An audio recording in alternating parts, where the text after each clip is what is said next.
Okay, so yeah, thanks for joining us today. My name is Mark Phillip, and I'm an application engineer with Studica Incorporated. And today we're going to be talking about a newer line of hardware products that we're excited about called the WSR Sensor and Motor Kit. And we'll be talking about kind of how we think those fit into existing robotics and control solutions to kind of, help you teach the content as well as use these tools for potential like WSR competitions and things like that. So my contact information is here on the slide. If you need to reach out to me by email, markp@studica.com. You can also see our website at www.studica.com. So a little bit of background about us. If you're not familiar with us, we're a hardware and software reseller for education. We've been doing this for a little over 30 years, so we have quite a lot of experience. We primarily work in North America. We are a global partner with World Skills International for the mobile robotics competition. And kind of our motivation for today is that we noticed a need for a tool that teaches LabVIEW and the control of sensors, motors, and actuators. There's not really a tool out there that really covers all these bases, and so we wanted to try and provide that for people. And lastly, the specific product is called the WSR Sensor and Motor Training Bundle for MyRio and LabVIEW. As I'd mentioned on the previous slide, we noticed the need for a tool that teaches LabVIEW and controls of sensors, actuators, and motors. And so in this image here, you can see that we're using the MyRio to interface with this board that has a whole bunch of different sensors on it. And we'll kind of discuss more at length what those sensors are here in a moment. But first, what's included with the kit is that we actually get both a sensor board and a motor board. And again, we'll be discussing more of the specifications of both those boards as we go on. You also get courseware with exercises that really go through how to use all of the different features on these boards. And basically get you familiar with working with these devices. And there's two different bundles. One of them includes the MyRio and the LabVIEW, and the other one does not. This is an important point because some people might already have MyRios and LabVIEW, and in that case, if you're interested in the bundle, you would want to be getting the one that probably doesn't include those items since you already have those items. Another important point is that LabVIEW student licenses do not work here. And the reason is because you need to have the real-time module and the MyRio toolkit. Both of these things are not available on the student version. So if you have LabVIEW student version and you want the kit, you're probably going to want to get the one that includes LabVIEW with it. That way, you're going to be able to get access to the real-time module and the MyRio toolkit. Lastly, university site licenses do have access to the necessary toolkits and software that you have to have here. So if you have a university site license, then you should be okay. But also keep in mind that you do need a MyRio as well. So the university site license might work for your LabVIEW requirement here, but if you don't have MyRios to work with, then you're going to need to get MyRios.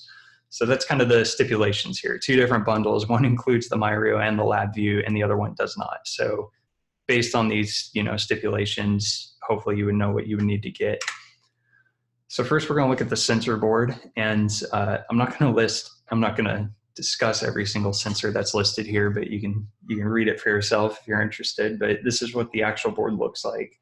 And you can see there's just a whole lot of different sensors on here. And the idea is to kind of serve as this one-stop shop for working with like analog, digital, PWM type sensors and experimenting with those and implementing those in a classroom environment or a research environment, whatever you want to do with it. So some of the big ones, though, I will point out, you do have a 5-volt relay, you have photoresistors, thermistors, IR sensors, ultrasonic. There's an IMU on it, so you get gyroscope, accelerometer, magnetometer. So all the sensors are listed here. They're also listed out on our website, so if you actually look at this product on our site, you'll see all this information as well. And then the motor board, which also comes with the kit, just basically puts a whole lot of different types of motors onto a single board that you can then interface with. So again, you can see all of them listed here on the side, and this is what the board actually looks like. Some of the big ones, you have DC motors and analog servo motor that's controlled with pulse width modulation. You also get solenoid valve electromagnet drive circuits. Basically just a whole lot of different motors that you can work with and, again, experiment with, do research with, and things like that. So on the topic of the courseware that comes with the product, basically the courseware starts off providing you with detailed instructions for getting the MyRio drivers installed and getting your MyRio connected and running in the LabVIEW environment. And then it goes into a detailed introduction with about LabVIEW. And so if you haven't really used LabVIEW before, this is honestly one of the best introductions I've seen for the software. I had to go through all of our courseware when we were putting it together, and I was really surprised at just the depth of it compared to almost anything else I've seen like on the internet. A whole lot of information about LabVIEW. It's pretty much gives you 100% of what you need to know about the program and goes into extreme detail about it. So great resource there. And additionally, the courseware will draw like parallels between text-based programming languages such as C, for instance, and then talk about how that kind of like matches up with the graphical programming in LabVIEW. So if you come from a programming background, it might be helpful when they're describing how like control structures work in LabVIEW compared to something like the C language, for instance. Additionally, the courseware comes with a number of exercises to basically teach you about the board and how to use it. And these exercises exist for both the sensor board and the motor board. And so for the sensor board, you're basically going to look at reading from analog sensors, doing digital input output, working with pulse width modulation, working with serial ports, I2C buses, SPI buses, orthogonal coding, and there's even more stuff than beyond what's on this slide here. What's also interesting about the courseware in these exercises is that a lot of the time the exercise will also discuss some of the fundamentals behind the concepts, right? Like when you're talking about analog sensors, it will discuss what an analog signal is, and then you go into like digital input output and it will discuss the differences between digital and analog. And for some people that might be obvious, you might already know that, but it can be helpful, especially in a teaching environment, for instance, where you might want students to be learning about these things as well. So we're going to kind of go over some of the labs that are involved here. So on the analog side of things, there's exercises to do all of these things listed here. So you'll be graphing data from a photoresistor, graphing distance measurements using IR sensors, graphing temperature changes using thermistors, and experimenting with 2D rocker controllers. So photoresistors here on the bottom left, and then this is the IR sensor and the thermistors, and then this is your rocker controller. All these things are on that sensor board that we looked at earlier. And so each of these labs, you'll basically go from start to finish on how do we, like what pins are we talking to on the MyRio, what pins are we sending data to and from in the MyRio, and how do we create the block diagram in LabVIEW to actually make this happen. So from analog, you move on to digital and look at, digital signal versus analog signal and interfacing with that. So you'll look at controlling LED lights, controlling a relay, using a touch switch like we see here, using a toggle switch, which we see right here. And the toggle switch, you just basically flip it back and forth and turn on a series of LEDs on the board. And then there's another rocker button experiment where you're actually going to use the ability to like push in on the rocker button and send a digital signal. So the difference is that in the analog lab you're using you're actually moving the rocker on the axes, right? Like the X and Y axis, and taking the analog measurements. Whereas in this one, you're pushing in on it to get that digital signal either on or off from the button itself. And you'll also, here's a picture of the relay down here at the bottom right. It's a 5-volt relay. Additionally, you have PWM Labs, so working with pulse width modulation. And like I mentioned earlier, the courseware will actually discuss like what is pulse width modulation and some of the theory behind that and working with it from like a programming perspective. So there's a 3-color LED experiment where you'll build a front-end interface like we see at the bottom right. So you make these sliders in LabVIEW to control the amount of red, green, and blue being sent to a 3-color LED, which we see right here in the middle screenshot. So by modifying these sliders, you're going to change the output color of the 3-color LED here. And that uses pulse width modulation to create that multicolor setup.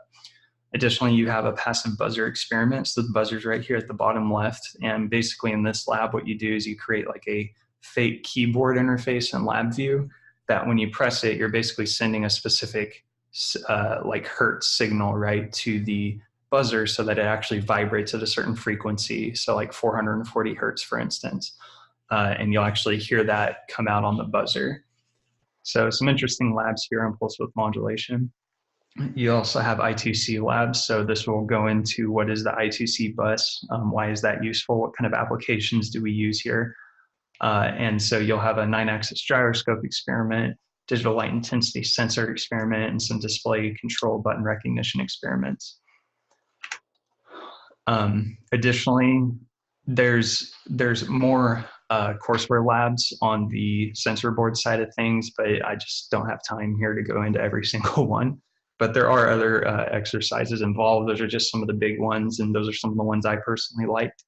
But we also have motorboard exercises in the courseware. So beyond just the sensor board, you're also going to be doing work with like stepper motors, steering gear motion control, DC motor control, solenoid valve electromagnet control, and digital tube display control.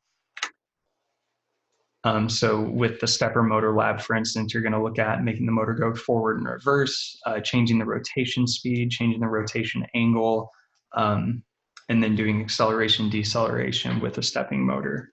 And again, as with the sensor labs, most of these exercises also go into like, what are these specific motors? Because there are a lot of different types of motors, but the courseware will also discuss kind of how they're different from each other and what sort of applications you might use a certain type of motor for.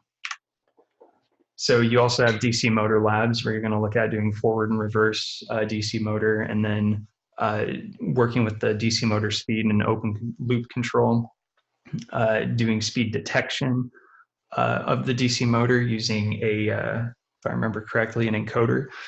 And then you'll also be doing DC motor speed in a closed loop, and DC motor position in a closed loop. And yeah, you use an encoder and pulse width modulation for the DC motor. So we'll be taking a look at this one in a little bit. I'll actually be bringing it up in LabVIEW so we can take a look at it.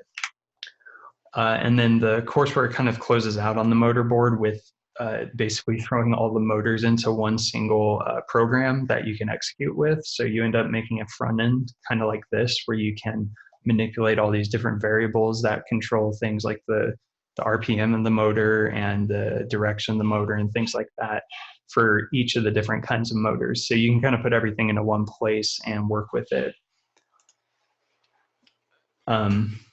Additionally, there are further exercises. Like I said, I wasn't able to just fit everything into this specific session, but the whole point of the guide is to also be able to help familiarize students with how they can control each sensor and motor on the board so that they can kind of make their own exercises, right? The idea is that once they understand how to really interface with these things, then they can start being creative and come up with their own ideas on experiments to run and things that they can do with these boards. And what's nice is with the power of LabVIEW, really you can make really complicated programs, because LabVIEW is essentially a programming language. And as long as you have the MyRio to access these sensors and motors with, then really the possibilities are limitless based on the hardware. So you have a huge pool of potential projects to work with here. Sorry, before I move on to questions, I wanted to also jump into a quick demonstration just to kind of show you the sensor board and the motor board in action. Let me turn my camera on here. Okay, so on my desk, and hopefully you can see my video. This is my first time using the Zoom meetings to broadcast video, so hopefully everybody sees it. What we have on my left, on the left side of the screen, we have the MyRio, which is currently I'm connected over my Wi-Fi network, and I'm connecting to it through LabVIEW. And this is connected to the sensor board, which is right here. Now, let me open up LabVIEW real quick. Okay, so I'm gonna open up my photoresistor project, and what I have here is my front end, which is just a graph. And what this graph is going to show us is basically the light intensity over time. Photoresistors are measured by resistance. So what we're going to go ahead and do is run this, and it's going to compile everything and build it onto the MyRio and then run the program. And so what we're graphing now is the resistance over time. And the photoresistor is, I'm pointing at it with my finger right here. It's kind of hard to see, but basically if I start covering that up, you'll notice the resistance increasing, right? So this is basically saying that we're not getting as much light. If I take my hand away, we see it go down. Again, I can cover it up. Resistance increases, maybe bring it up a little bit. We're about halfway. And you can see as I move my hand, we get this very steady kind of switching on the graph here. So this is a very simple example. This is like, I think this is the first example in the courseware actually. So very straightforward. And we'll show the block diagram here just so you have an idea. This is how simple the program is. If you haven't seen LabVIEW block diagrams, you might not quite know what's going on here, but this is, like, believe me, it's pretty simple. There's only a few blocks to work with. We have a loop here for our control structure, and we're telling the program to wait 100 milliseconds between every reading so that we don't end up outputting too much data too quickly. And then we're basically sending that output out to a waveform chart. The rest of the stuff is just kind of like housekeeping things, so like cleaning up any errors left over when you stop the program and things like that. Yeah, so that's the, I'm gonna go ahead and stop the program, close that one. That's the sensor board exercise I wanted to show real quick, just to give you a brief idea of what that actually looks like. Now I want to swap over to the motor board, but I need to actually swap out the boards right here because I have both my ribbons connected to this. I need to actually connect it to my motor board. So I'm going to go ahead and do that so you can kind of see it on the screen. I'm going to first unplug power to make sure I'm not, you know, hot connecting anything and disconnecting things. Generally, it's best practice in my opinion. So I'm going to go ahead and take these ribbon cables out. And I'll bring the motherboard in over here. And we'll go ahead and connect this. You can also actually connect, I believe you can connect both of these at once with the two separate cables. You just want to make sure that you have the, you know, pins that you care about are actually connected to the MyRio. So like if you don't need any of the pins up on this side of the board, for instance, you could just plug in one ribbon here and then maybe plug the other ribbon into the sensor board if you wanted. So now that that's done, I'm going to go ahead and plug in power on here. And I'm also going to plug in my 12 volt. This is 12 volt, I believe, yeah. Yeah, my 12 volt adapter to the actual board.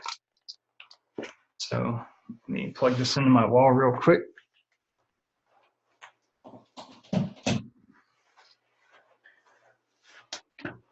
And bring this over here. I want to make sure that I have a power switch here. It's set to off. So I'm going to make sure that's off before I plug that in. Then I'll turn this on. And now we have 12 volt power being supplied. And with the motherboard, we're going to look at the DC motor lab real quick. So I'm going to open this up. Oh, I'm also going to reconnect to my Rio since I unplugged it earlier. And since I'm running over a Wi-Fi connection, I need to make sure I reconnect to it. If you plug in USB, you don't have to worry about it. In general, it's recommended you plug in USB. It's just for me, it's a little easier to work with Wi-Fi considering my complicated setup right here. So this is a simple front end as well. We can control motor direction and motor speed. I'm actually going to set these to 0 by default. And let's go into the block diagram. Just to give you an idea of what this lab looks like, it's a little more complicated, or you know, there's a couple more blocks than what we saw in the sensor lab. But basically, we're grabbing two PWM pins from the board here, and we're assigning the duty cycle of the PWM signal to these both these counters on the front end. So we're basically modifying the duty cycle when we change either one of these. And these two different PWM blocks are basically going to different pins. So I'm going to open one of them up. And we can see this hitting like pin 29, which is going to control the speed of the motor. And then this one is, I believe, pin 31. Yeah, pin 31, which is then going to control the motor direction. And then this information goes to an encoder so that we can basically count like rotations and then output that to a counter here. So let's go ahead and run this.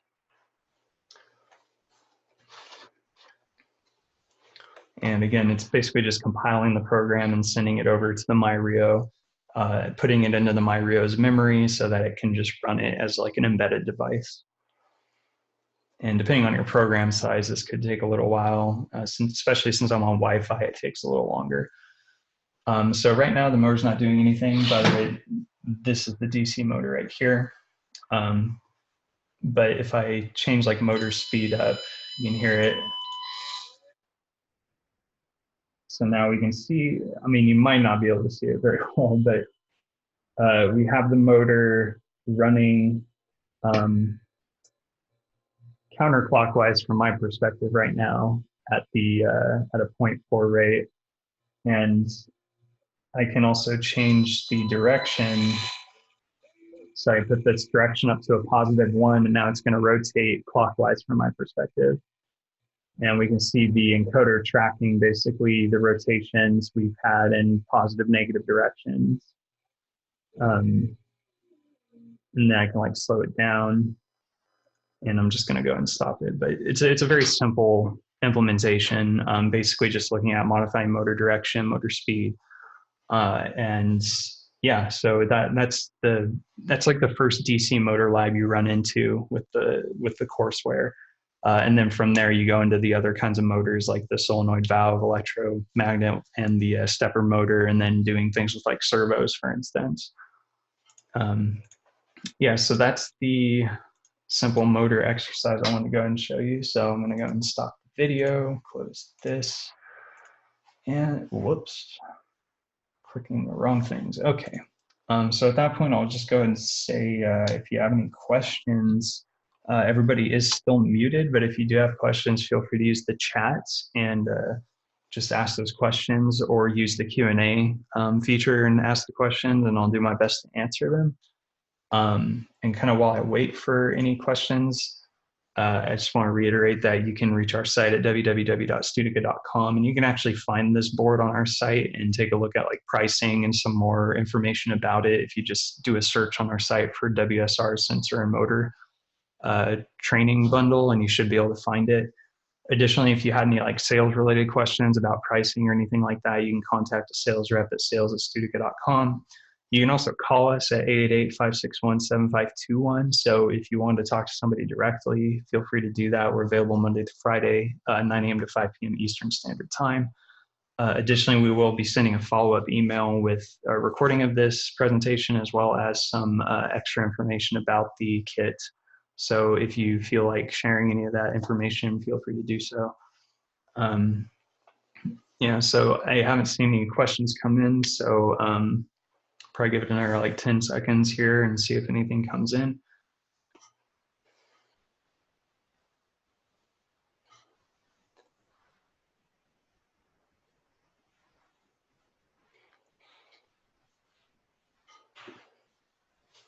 Okay, so yeah, at that point then I'll just go and say thank you all for coming today, and hopefully you found this interesting, and do feel free to follow up with us if you have any questions about any of the content, and be on the lookout for a follow-up email from Christy with the recording and some extra information.